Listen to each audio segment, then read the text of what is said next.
Programme है counter control repetition in class grade book है, ये मैंने प्रोग्राम यहाँ पे लिखा हुआ है।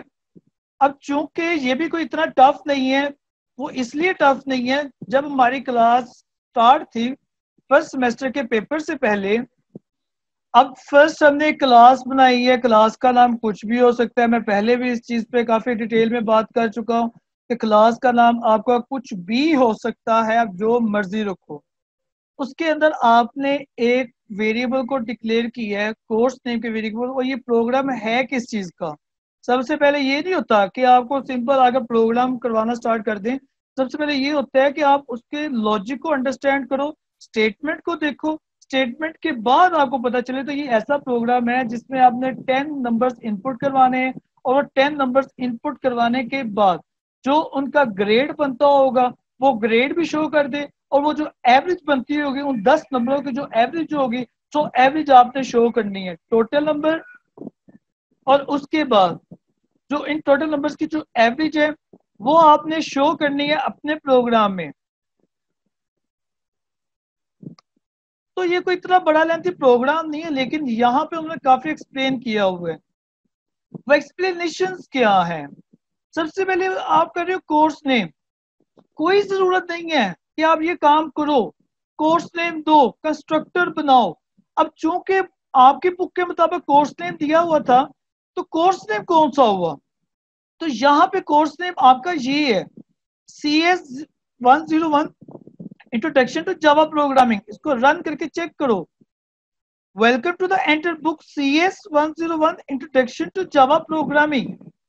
तो ये कोर्स नेम इसलिए यूज हो रहा है, इस वैल्यू को स्टोर करने के लिए आपका कोर्स नेम का जो वेरिएबल हम यूज आउट कर रहे हैं। अब कोर्स नेम के वेरिएबल को आपने इंटीजर क्यों नहीं लिया, वो हमें पता है कि इंटीजर वो टाइप है जिसमें नंबर्स आते हैं, इंटीजर में आगे पास करेक्टर्स नहीं आ सकते, इंटीजर्स में आगे पास करेक्टर्स नहीं आ सकते।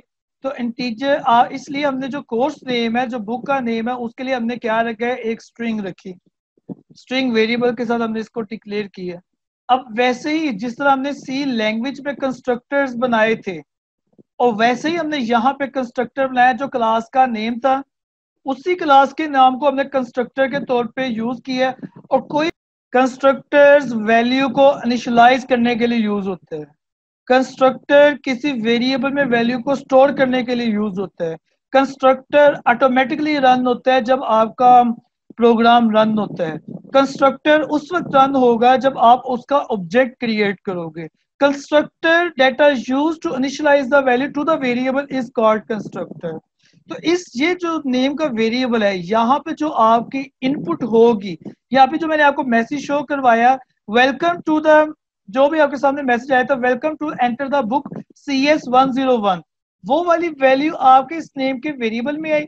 वो नेम के वेरिएबल में जो वैल्यू थी वो कोर्स नेम के अंदर एंटर होगी, रिटर्न वैल्यू होगी, लेकिन रिटर्न वैल्यू होगी आपकी गेट कोर्स नेम के अंदर जाकर, क्योंकि यहाँ पर आप कर रहे हो वैल्यू इनिशियलाइज करवा रहे हो, और जब डिस्प्ले स्क्रीन में आप इस गेट कोर्स नेम को कॉल करोगे, यहाँ पर गेट कोर्स नेम का जो मेथड जो आपका कॉल हो रहा है, तो उसके लिए आप उसकी जो कोर्स नेम के अंदर जो वैल्यू, जो कोर्स नेम में वैल्यू है वो आपकी रिटर्न करेगा गेट कोर्स नेम में।